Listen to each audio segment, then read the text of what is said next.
Fashion, the law students rebelled when the university insisted for the first time that all students graduate in cap and gowns. The law school students said, "We won't do it."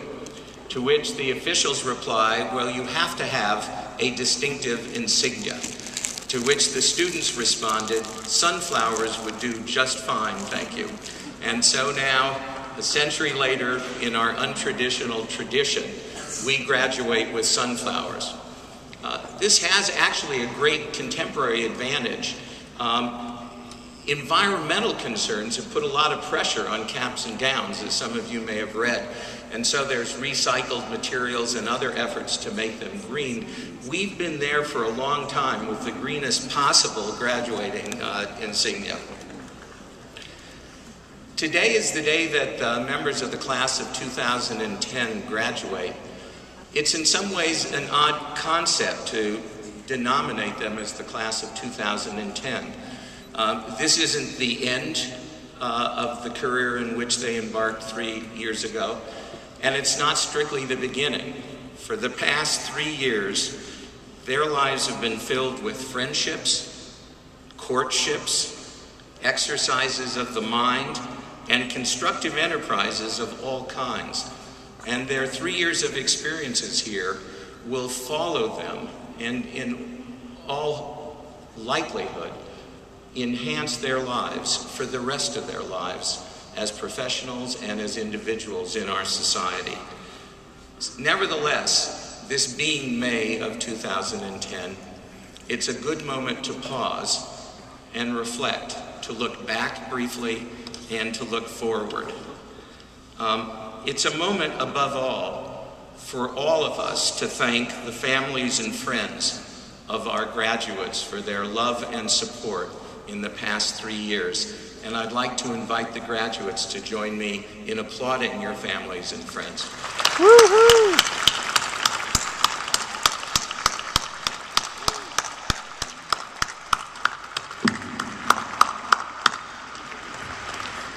It's also a good moment to look forward to the challenges and rewards of the future.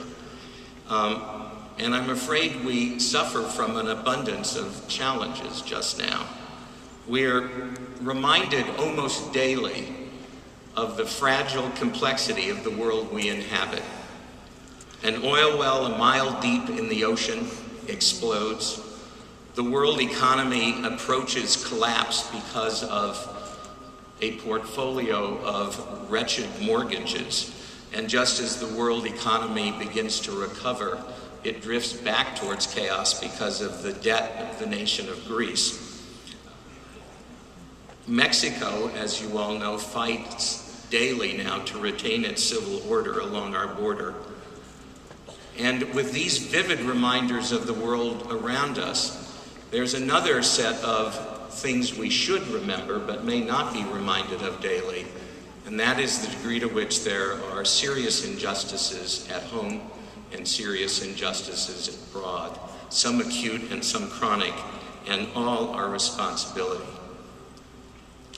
For our part, at the School of Law of the University of Texas, what we are doing today with a great deal of optimism in the face of these challenges is sending forth a generation of problem solvers, sending forth a fleet of agents of change and repair. We have prepared all of you as we best can to think, to analyze, and to move forward. Graduates, you are our ambassadors to the future.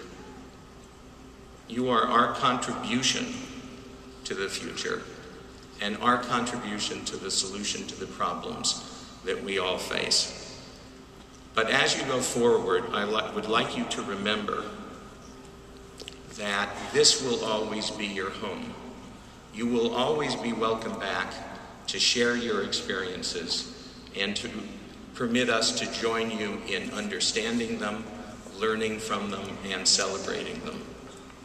You will always be welcomed here, always welcome home to the University of Texas community of the law school to reflect, share, and celebrate. your lives.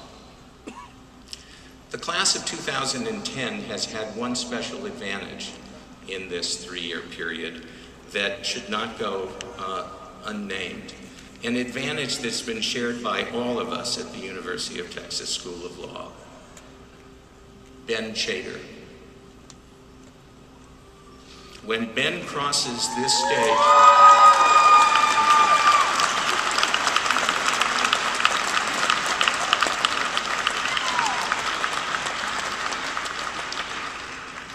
when Ben crosses this stage this afternoon to receive his flower and diploma, he will be helped in small part by his powered wheelchair.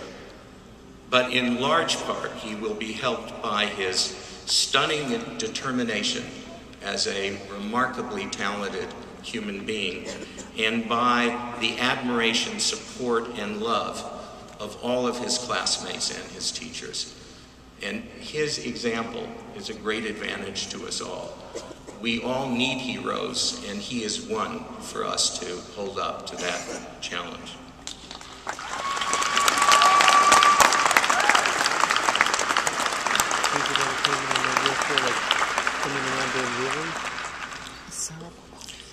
It's now my special pleasure to introduce Kenya Wells, who has been elected permanent class president of the class of 2010.